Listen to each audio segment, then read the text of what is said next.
بسم اللہ الرحمن الرحیم۔ رشتوں میں محبت کیسے پیدا کریں؟ نمبر 1، ایک دوسرے کو سلام کریں۔ نمبر 2، اس سے ملاقات کرنے جائیں۔ نمبر 3، ان کے پاس بیٹھنے اٹھنے کا معمول بنائیں۔ نمبر 4، ان سے بات چیت کریں۔ نمبر 5، ان کے ساتھ لطف اور مہربانی سے پیش آئیں۔ نمبر 6، ایک دوسرے کو ہدیہ یا تحفہ دیا کریں۔ نمبر 7، اگر وہ دعوت دیں تو قبول کریں۔ نمبر 8، اگر وہ مہمان بن کر آئیں تو ان کی ضیافت کریں۔ نمبر 9، انہیں اپنی دعاؤں میں یاد رکھیں۔ نمبر 10، بڑے ہوں تو ان کی عزت کریں۔ نمبر 11، چھوٹے ہوں تو ان پر شفقت کریں۔ نمبر 12، ان کی خوشی و غم میں شریک ہوں۔ نمبر 13، اگر ان کو کسی بات میں اعانت درکار ہو تو اس کام میں ان کی مدد کریں۔ نمبر 14، ایک دوسرے کے خیر خواہ بنیں۔ نمبر 15، اگر وہ نصیحت طلب کریں تو انہیں نصیحت کریں۔ نمبر 16، ایک دوسرے سے مشورہ کریں۔ نمبر 17، ایک دوسرے کی غیبت نہ کریں۔ نمبر 18، ایک دوسرے پر طعن نہ کریں۔ نمبر 19، پیٹھ پیچھے برائیاں نہ کریں۔ نمبر 20، کسی کی چغلی نہ کریں۔ نمبر 21، آڑے نام نہ رکھیں۔ نمبر 22، کسی کا عیب نہ نکالیں۔ نمبر 23، ایک دوسرے کی تکلیفوں کو دور کریں۔ نمبر 24، ایک دوسرے پر رحم کھائیں۔ نمبر 25، دوسروں کو تکلیف دے کر مزے نہ اٹھائیں۔ نمبر 26، ناجائز مسابقت نہ کریں۔ مسابقت کر کے کسی کو گرانا بری عادت ہے، اس سے ناشکری یا تحقیر کے جذبات پیدا ہوتے ہیں۔ نمبر 27، نیکیوں میں سبقت اور تنافس جائز ہے، جبکہ اس کی آڑ میں تکبر، ریاکاری اور تحقیر کار فرما نہ ہو۔ نمبر 28، طمع، لالچ اور حرص سے بچیں۔ نمبر 29، اعشار و قربانی کا جذبہ رکھیں۔ نمبر 30، اپنے سے زیادہ آگے والے کا خیال رکھیں۔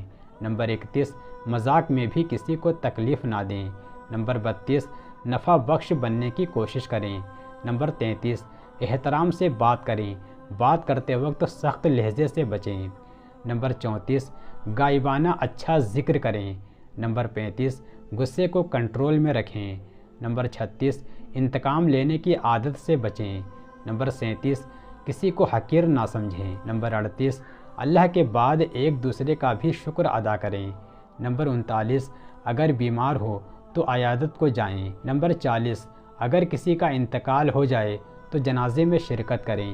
حضرت علی رضی اللہ تعالیٰ عنہ اپنے بیٹوں کو نصیحت فرمائی، اللہ تعالیٰ کے سوا کسی سے نہ ڈرنا، دنیا حاصل کرنے کی کوشش نہ کرنا، جو چیز تم سے چھین لی جائے اس کا غم نہ کرنا، ہمیشہ حق اور صداقت کو ملحوظ رکھنا، یتیم بچوں، بیوہ عورتوں اور مظلوم مردوں پر رحم کرنا، ہر مظلوم کی حمایت کرنا اور ظالم پر ظلم سے روکنا، اپنی آخرت کی فکر کرنا اور احکام اسلام پر عمل پیرا رہنا، ہمیشہ نماز کو وقت پر ادا کرنا، زکوٰۃ نہایت اہتمام سے باقاعدہ ادا کرنا، لوگوں کے عیبوں پر چشم پوشی کرنا، غصے کو ضبط کرنے کی کوشش کرتے رہنا، اپنے رشتہ داروں سے حسن سلوک سے پیش آنا، پڑوسیوں سے اچھا سلوک کرنا، کبھی فحش کلمات منہ سے نہ نکالنا، لوگوں کو برے کاموں سے روکنا اور اچھی باتوں کی نصیحت کرتے رہنا، قرآن کریم کی تلاوت کو اپنے اوپر لازم کر لینا، ہر کام میں استقامت اور استقلال رکھنا،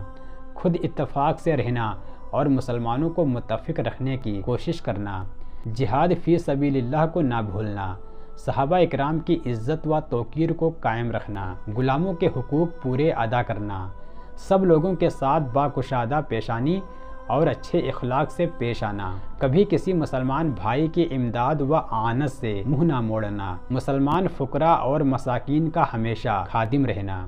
ان انبیاء اکرام کا ذکر قرآن کریم میں آیا ہے۔ حضرت آدم علیہ السلام، حضرت نوح علیہ السلام، حضرت ابراہیم علیہ السلام، حضرت اسماعیل علیہ السلام، حضرت اسحاق علیہ السلام، حضرت یعقوب علیہ السلام، حضرت یوسف علیہ السلام، حضرت موسیٰ علیہ السلام، حضرت ہارون علیہ السلام، حضرت شعیب علیہ السلام، حضرت لوط علیہ السلام، حضرت ہود علیہ السلام، حضرت داؤد علیہ السلام، حضرت سلیمان علیہ السلام، حضرت ایوب علیہ السلام، حضرت زکریا علیہ السلام، حضرت یحییٰ علیہ السلام، حضرت عیسیٰ علیہ السلام، حضرت الیاس علیہ السلام، حضرت الیسع علیہ السلام، حضرت یونس علیہ السلام، حضرت ادریس علیہ السلام، حضرت ذوالکفل علیہ السلام، حضرت صالح علیہ السلام، حضرت عزیر علیہ السلام اور ہمارے آقا حضور صلی اللہ علیہ وسلم۔ کچھ لوگوں کے پاس کچھ نہیں ہوتا، وہ پھر بھی مسکرا رہے ہوتے ہیں، جانتے ہو کیوں؟ کیونکہ وہ اللہ پاک سے اچھے کی امید رکھتے ہیں۔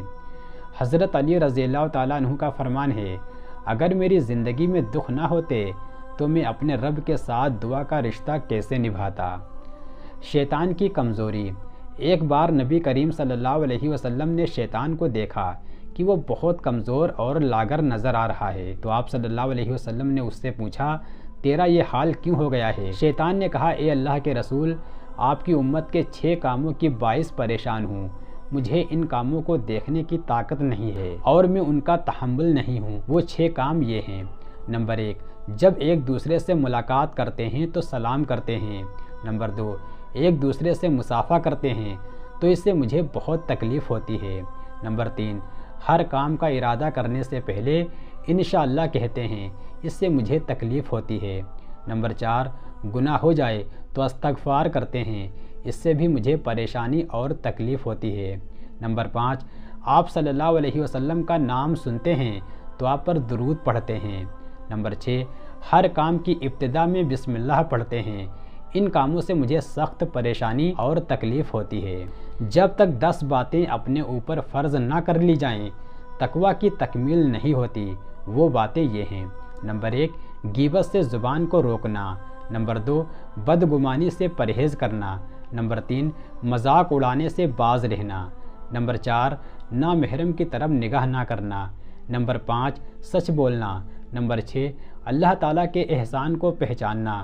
نمبر 7، راہ حق میں مال کو خرچ کرنا۔